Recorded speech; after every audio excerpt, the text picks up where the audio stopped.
गेल्या काही वर्षामध्ये उभाटा गट ही काँग्रेसची उपकंपनी झाली आहे।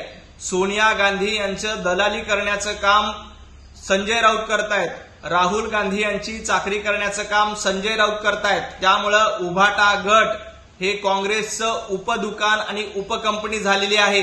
बाळासाहेब ठाकरे यांनी असं म्हटलं होतं की माझा पक्ष जर का काँग्रेस होणार असेल तर मी ते दुकान बंद करून टाकेल, परंतु आता उद्धवजी ठाकरे आणि संजय राऊत यांनी उभाटा गटाला काँग्रेसची उपकंपनी म्हणून घोषित केलंय आणि काँग्रेसची दलाली करण्याचं काम, काँग्रेसचे विचार पुढे नेण्याचं काम आणि महाराष्ट्राला बदनाम करण्याचं काम उभाटा गटाकडनं सुरू आहे।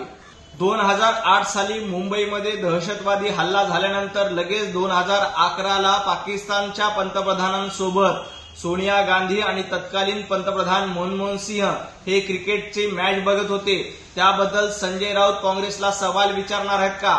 काल स्वातंत्र्यवीर सावरकरांबद्दल एक अपमानजनक पोस्ट काँग्रेसच्या अकाउंटवरून करण्यात आली आहे, त्याबद्दल उद्धवजी ठाकरे राहुल गांधी यांना सवाल करणार आहेत का? सातत्यानं काँग्रेसकडनं स्वातंत्र्यवीर सावरकरांचा अपमान केला जातोय आणि वंदनीय बाळासाहेब ठाकरे यांनी अशा पद्धतीनं सावरकरांचा अपमान करणाऱ्यांना जोडे मारले होते।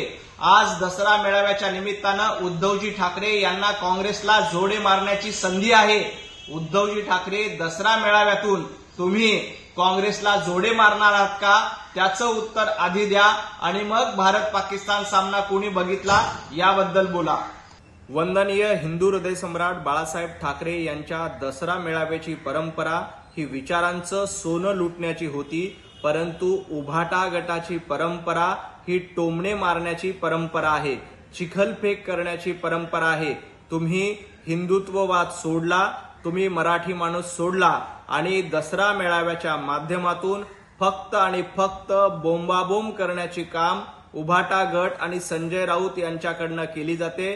त्यामुळे दसरा मेळाव्याच्या परंपरेबद्दल त्यांनी बोलू नये।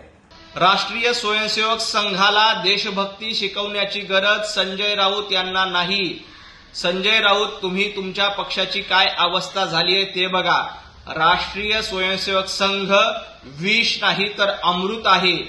देशभक्ती, राष्ट्रनिष्ठा या मूल्यांना सोबत घेऊन गेल्या 100 वर्षात राष्ट्रीय स्वयंसेवक संघाची परंपरा आहे।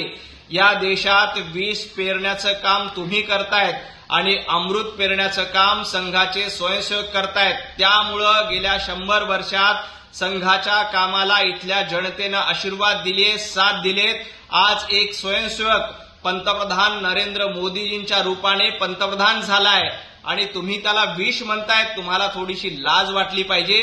संघ हे अमृत आहे, संघ देशभक्तीचं सर्वोत्तम उदाहरण आहे। महात्मा गांधी असतील, महामानव डॉक्टर बाबासाहेब आंबेडकर असतील, यांनी कायमच संघाबद्दल आदर बाळगलेला आहे। तुम्ही विष पसरवण्याचं काम करू नका, संघ हे अमृत आहे।